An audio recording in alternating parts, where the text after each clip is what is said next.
So, as you've heard, a big story out of Ottawa today. Mike Duffy now faces 31 charges of fraud, breach of trust, and bribery. The charges relate to living and travel expenses, the awarding of contracts, and that infamous $90,000 check. Of course, we needed to convene a special summer session of At Issue tonight. So Bruce Anderson and Jennifer Ditchburn join us from Ottawa tonight, and Andrew Coyne is here in Toronto.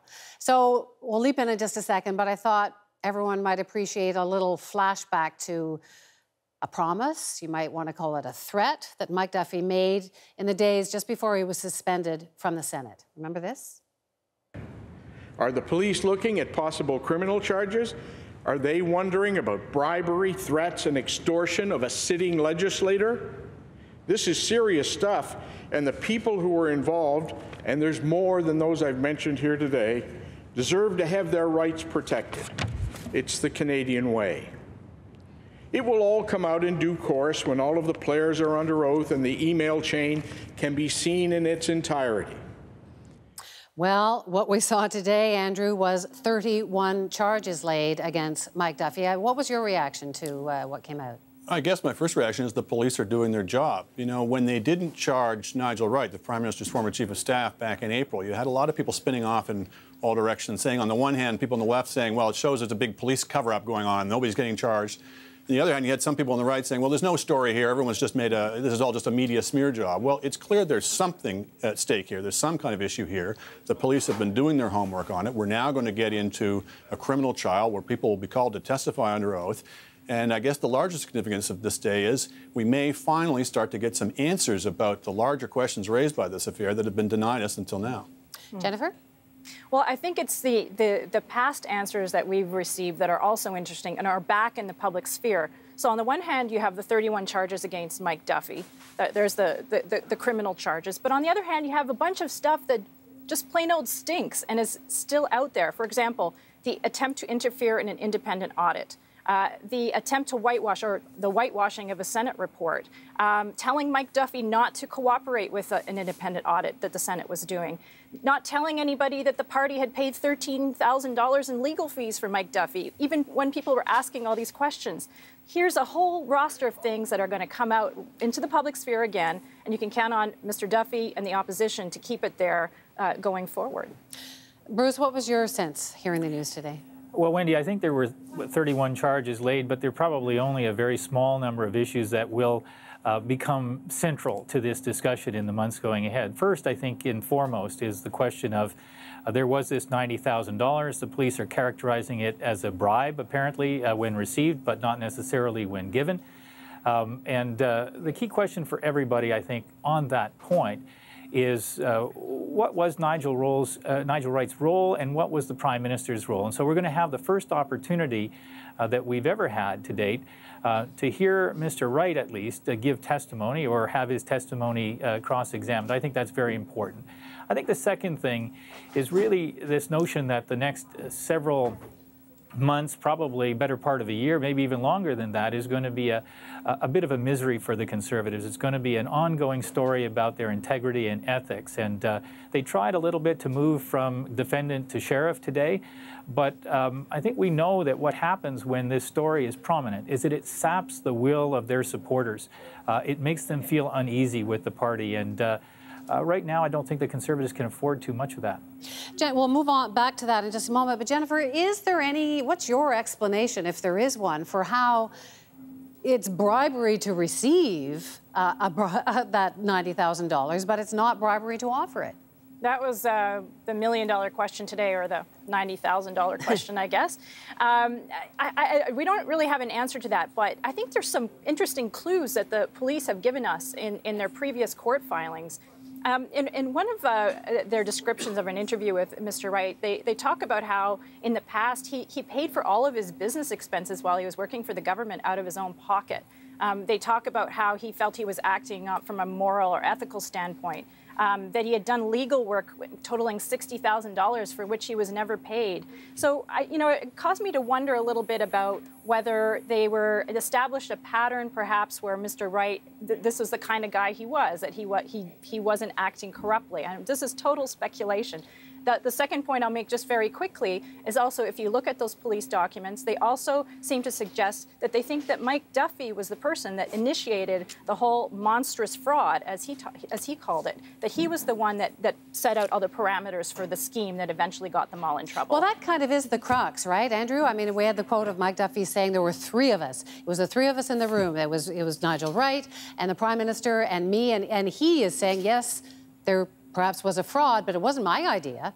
Yeah, his story has not tended to stand up on a lot of the particulars over the preceding months, and certainly a lot of what comes out in the emails is that everyone dealing with him felt they had a hard time believing what he told them. But needless to say, that we'll find out more about that in the months to come in the trial. I would say, to repeat a point that Jennifer made, there's a lot of other issues here short of criminality. So the RCMP may have decided that Nigel Wright did not have a corrupt intent in offering this money to Mike Duffy, but it wasn't entirely an honorable thing either. If it was, it seems to me it would have been done in public. This was kept secret. They went to elaborate lengths, including Mr. Wright, to keep it from the public eye, to whitewash the audit, to whitewash the Senate committee report. So it was dodgy, to say the least, and certainly an error of judgment. But it appears that certainly the police's judgment that it was not criminal. And I guess the ultimate, or one of the ultimate mysteries here, Bruce or Jennifer, is that why would the PMO want to help him pay this money back in the first place? Why, or as you've written, Andrew, why were they trying to make Mike Duffy so happy? Will we get to the bottom of that here? We don't know what the documents are yet, but is that one of the mysteries you'll be watching? Well, I think we'll get closer to the bottom of it. I don't know if we'll get right to the bottom of it, because I think getting to the bottom of it really is about whether or not the Prime Minister was informed about the broad outlines of what was going to happen, and whether or not the famous good to go quote that Mr. Wright was supposed to have said to other staff, whether that really was a reflection of the fact that the Prime Minister was aware of some aspect of this payment and was comfortable with it. So I don't know that we're going to actually get to that point. But I do think that if Mr. Duffy believes that this process is going to rehabilitate his reputation, I don't think it's probably going to turn out that way. I think the bigger risks are for the reputation of other people, including not just the Prime Minister and Mr. Wright, but other senators who, and perhaps some staffers who were alleged to have been involved in conversations that will at the very least look very politically awkward. There's been some hints, Jennifer, that Duffy will call on the Prime Minister to testify. How do you handle that if you're the Prime Minister?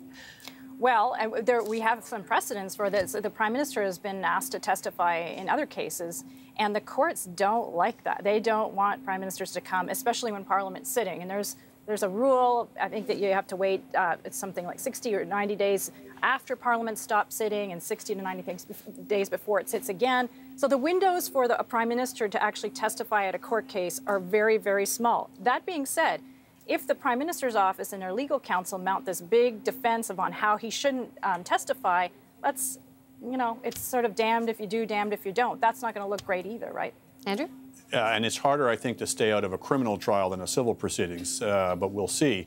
I think it's inevitable, it seems to me, that if Mr. Duffy's defense is, he's not claiming I didn't take the money, he's claiming he was kind of suborned into it, he was forced into it by persons, unknown, then he's going to have to call some other people besides Nigel Wright, it seems to me. Maybe not the Prime Minister, but maybe other people around him, because he's got to allege basically that there was this giant conspiracy to force him to take this money. And Wendy, if I can just pick up on that point, the Prime Minister's office statement today had two dimensions to it. On one hand, they said that they didn't want to get involved in making statements about a matter that was now before the courts. But the other thing that they did was that they congratulated the RCMP. And it feels to me that in a matter like this, where they have such an obvious political self-interest, congratulating the RCMP is going to raise some eyebrows, and probably should raise some eyebrows. Is that a gesture of the presumption of innocence? Is that the kind of treatment that other cases would get? What exactly were they congratulating the RCMP for? And I think they're going to have to be very careful, and they're probably going to have to answer some difficult questions about that point. Andrew? Yeah, I mean, they finished that statement by saying, but of course, this is a matter before the court, so we can't comment. But having already made their comments, I agree. It was odd in tone, but I guess we've grown used to that from this government. Well, and they're talking about disgraceful conduct, but what about the conduct of the people that were all around the periphery? There's only 2 people that ever lost their jobs over this. There's some people that were sent off to different government departments, are still working. Well, Irving Gerstein's the senator is still the chairman of the Conservative Fund of Canada. And so apparently the message we're getting is what they did is fine. But there's only 2 people that were at fault, and Mr. Wright's been cleared, so he's good too. So everything is on Mike Duffy. That is the message that they would like. And nobody has really answered any questions in any depth about this. It shouldn't have to come to a criminal trial. If we had a properly functioning system of government, we'd be able to haul these people in front of a committee of Parliament and make them answer the questions about the non-criminal aspects of this case. But as we're seeing, we have to wait months and months until somebody actually is, in danger of going to jail over it. Bruce, you were saying at the beginning of this that you think that this will have quite an impact on the base, people being reminded about this. On the base, what about Canadians? Are they still swept up in the Senator Duffy story? Well, I don't know that they're swept up in the Senator Duffy story. I do think that this, this was a government that came to office on the basis of accountability and integrity in large measure. I think it's been a very traumatizing issue for them politically here in Ottawa, but also I think they've been aware of the fact that their initial defenses on this set of stories didn't work very well with Conservative supporters, made them feel as though they were being asked to support behavior that they didn't feel comfortable supporting and that they didn't buy into at the beginning of their relationship with the party. So I think, when they look at the outcomes of the recent by-elections, for example, and see just how many Conservative voters from 2011 didn't turn up and vote in those by-elections, and I know that by-elections are different, this is not a great thing to have happen in the immediate aftermath of that signal from their base that the base is less than enamored with the way things have been going. Jennifer? Well, I think this is going to be a very interesting political issue going forward. The opposition, as I said earlier, they're going to make sure, and today they were out talking about this, they're going to make sure that this is out front and center for as long as possible, and they're going to be stirring the pot. And I think that it's going to be very hard if there's court filings. It doesn't have to be in the courtroom for this to be a story. Anytime there's a court filing, this story pops up. So I think it's going to be challenging going forward to the next election. Do we have any sense of how long this will take? What's the timing here, Andrew? I mean, we're looking at months, years? I don't know. I mean, they're bringing Mr. Duffy in front of the court in September, mid-September. All I would say is Canadian trials tend to take much longer than you expect and much longer than in other countries. So this could be, who knows whether this will be settled before the election or not. I see a parallel, though, Wendy, with another parliamentarian, Dean Del Mastro, who, like Mr. Duffy, said he wanted his case, in this case it was Elections Canada issues, he wanted his case dealt with right away, that he wanted a fair hearing in a court. And he did everything he could to get it to court fast, and as we speak, it's in a Peterborough court. Well, who knows if that might not happen at Mr. Duffy's urging. It's quite a saga, and not over for many more months to go. Thank you so much for coming in on such a beautiful, beautiful evening. Thanks, guys.